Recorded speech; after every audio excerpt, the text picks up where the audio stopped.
যে বর্তমান যে যুগ রয়েছে, এই যুগে গুনাহ থেকে বাঁচা বড় কঠিন।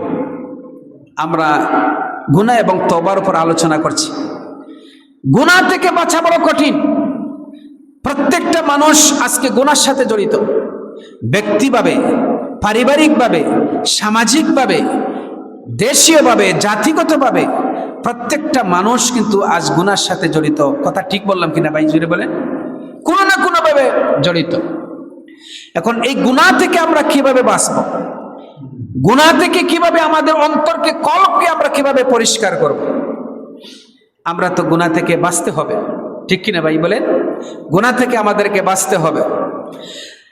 এই জন্য নবী করিম সাল্লাল্লাহু আলাইহি ওয়াসাল্লাম বলেছেন, লিকুল্লি শাইইন সিকালা, প্রত্যেকটা জিনিসের এক একটা পালিশ রয়েছে।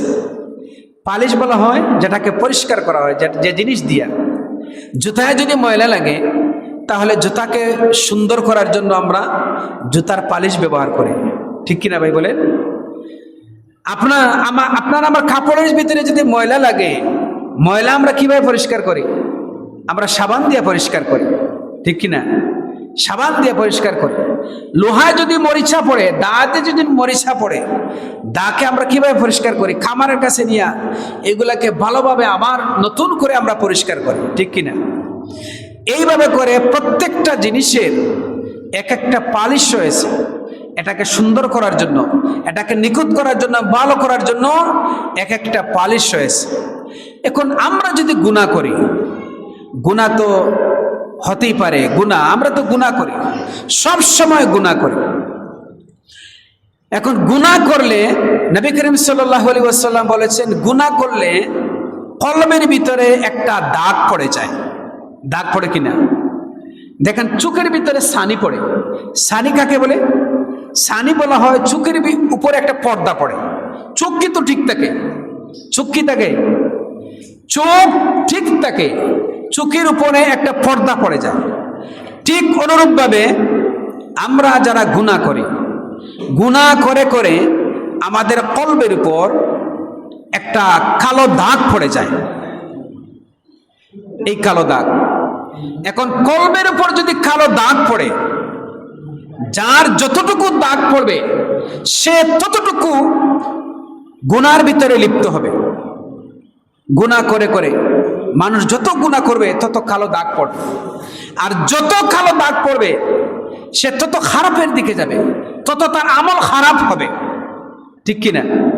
অনেক মানুষ আছে, খারাপ জিনিস দেখলে তার অন্তরে কোনো দুঃখ আসে না, কোনো অনুশোচনা আসে না।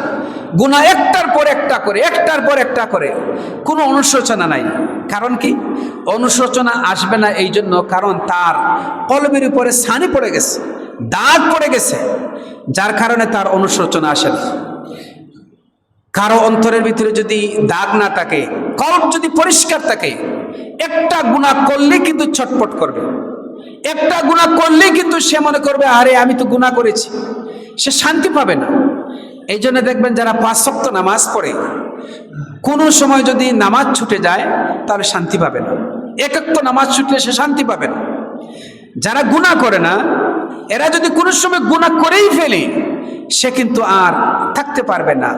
তার একটা হতাশা, তার একটা চিন্তা, তার একটা ভয়, একটা পেরেশানি, একটা বিরাজ করবে যে হ্যাঁ আমি তো গুনাহ করে ফেললাম। কারণ এটা কলবের বিষয়। এই জন্য কলবকে পরিষ্কার করতে হবে। তো এই যে কলব, এই কলবটা আমরা কিভাবে পরিষ্কার করব? কলবের ভিতরে তো আমরা কলব, আত্মাকে বের করে আমরা বের করতে পারবো না। পারবো না? জোরে বলে পারবো না। এই জন্য আল্লাহ পাক রব্বুল আলামিন হযরত ইব্রাহিম আলাইহিস সালাতু ওয়াস সালামকে বলেছিলেন, ও আমার খলিল ইব্রাহিম, কলবকে তুমি সবসময় পরিষ্কার রাখবে, কলবকে পরিষ্কার রাখবে। ইব্রাহিম আলাইহিস সালাম বলেন, আল্লাহ, কলবকে পরিষ্কার করব আমি কিভাবে করব? কারণ কলবের ভিতরে তো পানি ঢুকানো যাবে না। বৃষ্টির পানি, পুকুরের পানি, কোনো পানি দিয়ে তো কলব পরিষ্কার করা যাবে না। কিভাবে পরিষ্কার করব? আল্লাহ তাআলা বললেন, ও আমার খলিল ইব্রাহিম, কলবকে পরিষ্কার করতে হলে অনুশোচনার পানি দিয়া, চোখের পানি দিয়া কলব পরিষ্কার করতে হবে। যে যত বেশি চোখের পানি ফেলবে, যে যত বেশি আল্লাহর কাছে সারেন্ডার হবে, যে যত বেশি তওবা করবে, তার কলব, তার অন্তর তত বেশি পরিষ্কার হবে। বলেন সুবহানাল্লাহ।